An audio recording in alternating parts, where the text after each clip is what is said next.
ఇప్పుడు రాజ్ కుమార్ కసిరెడ్డి తన మాటలతో కవ్విస్తాడు. ఆస్కర్ గ్యాంగ్ లో మెయిన్ లీడర్ సుదర్శన్ గారు మాట్లాడతారు. సుదర్శన్ మాట్లాడడానికి ఇంకేం మిగిలింది? ఆయన ఏం మాట్లాడలేదు. మీరు సరే, ఏదన్నా సుదర్శన్. అడిగారనుకో అవును, ఇంకటి ఏదన్నా అడిగారనుకో కాదు, అంతే మాట్లాడాడు ఆయన. రా అంటే సుదర్శన్, నాకు ఈ సమాజం తప్పని ప్రూవ్ చేయి, నీకు మాటలు వచ్చని నిరూపించు. నాకు సుమా గారు అంటే చాలా ఇష్టం. ఇది కాకుండా? నాకేంట్లే, ఊహ తెలిసిన వాళ్ళకి మాట వచ్చిన వాళ్ళందరికీ ఇష్టం. కానీ ఈరోజు నాకు సుమా గారు అంటే చాలా గౌరవం వచ్చింది. ఎంతసేపు అసలు స్టేజ్ మీద ఏం చేయాలో అర్థం కావట్లేదు. వీళ్ళేమో ఉండమంటున్నారు, అటు ఇటు తిరుగుతూ ఉన్నాను. ఈరోజు చాలా గౌరవం వచ్చింది నాకు మీరంటే. అర్థం చేసుకున్నావా? ఆ, ఇదిగో మన శేఖర్ గారు వాళ్ళకి ఏమి ఆ, ఇవ్వలేదు ఇందాక. శేఖర్ గారు ఎక్కడున్నా స్టేజ్ మీదకి రావాలి. వంశీ శేఖర్ గారు ఇద్దరు తెర వెనకే కాదు, తెర ముందు కూడా మీరు ఉండాలి. మీరేంటో బయట ఉంటున్నారు. Car number 342. కార్లు ఇంకా తీయలేదా మీరు? ఒక పని చేయండి, వాళ్ళే తిప్పుకొని వెళ్ళిపోమనండి. ఎంతమంది పెట్టారంటే కాన్ఫిడెంట్గా అదే పార్కింగ్ అయి ఉంటుంది. సరే మాట్లాడి.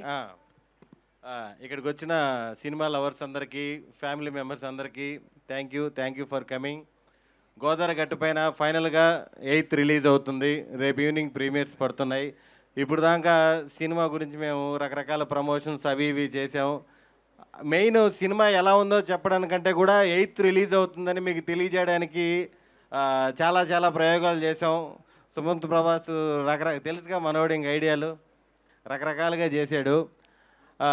ఈ సినిమాలో అంటే మేము థ్యాంక్స్లు అందరం లాస్ట్ అన్ని ఈవెంట్స్లో చెప్పేసుకున్నాం. మా టీం గురించి, డైరెక్టర్ గురించి, మన ఎడిటర్ గురించి, నాగవంశీ గారి గురించి, అందరి గురించి. ముఖ్యంగా మా అందరికీ హార్ట్ఫుల్గా అనిపించింది ప్రొడ్యూసర్స్ అభినవ్ గారు.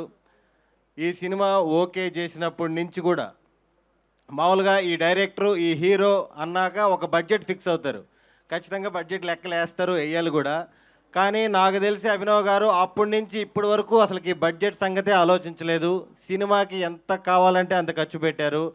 డైరెక్టర్ పేపర్ మీద ఏ ఆర్టిస్ట్ కావాలంటే ఆర్టిస్ట్ సెట్లో ఉన్నారు. అంత బాగా చూసుకున్నారు. మాకు నిజంగా హార్ట్ఫుల్గా చెప్తున్నాం, ఇలాంటి ప్రొడ్యూసర్స్ ఇండస్ట్రీలో ఉండాలి. చాలా చాలా సినిమాలు తీయాలి. ఈ సినిమా మంచి హిట్, రెడ్ పపెట్కి చాలా మంచి పేరు రావాలి, ఇండస్ట్రీలో నిలబడిపోవాలని మనస్ఫూర్తిగా కోరుకుంటున్నాము. అలాగే మా గోదావరి గట్టుపైన సినిమా మీకు చూసిన తర్వాత కొన్ని రోజులు, కొన్ని వారాలు అలా మీతో ఉండిపోతుంది. పైరసీ ప్రింట్ కాదు, దీంట్లో ఉన్న ఎమోషన్స్, కామెడీ అన్నీ కూడా మీతోనే ఉంటుందని మనస్ఫూర్తిగా కోరుకుంటున్నాను. Thank you. కొట్టేసావు అసలు స్పీచ్. Thank you.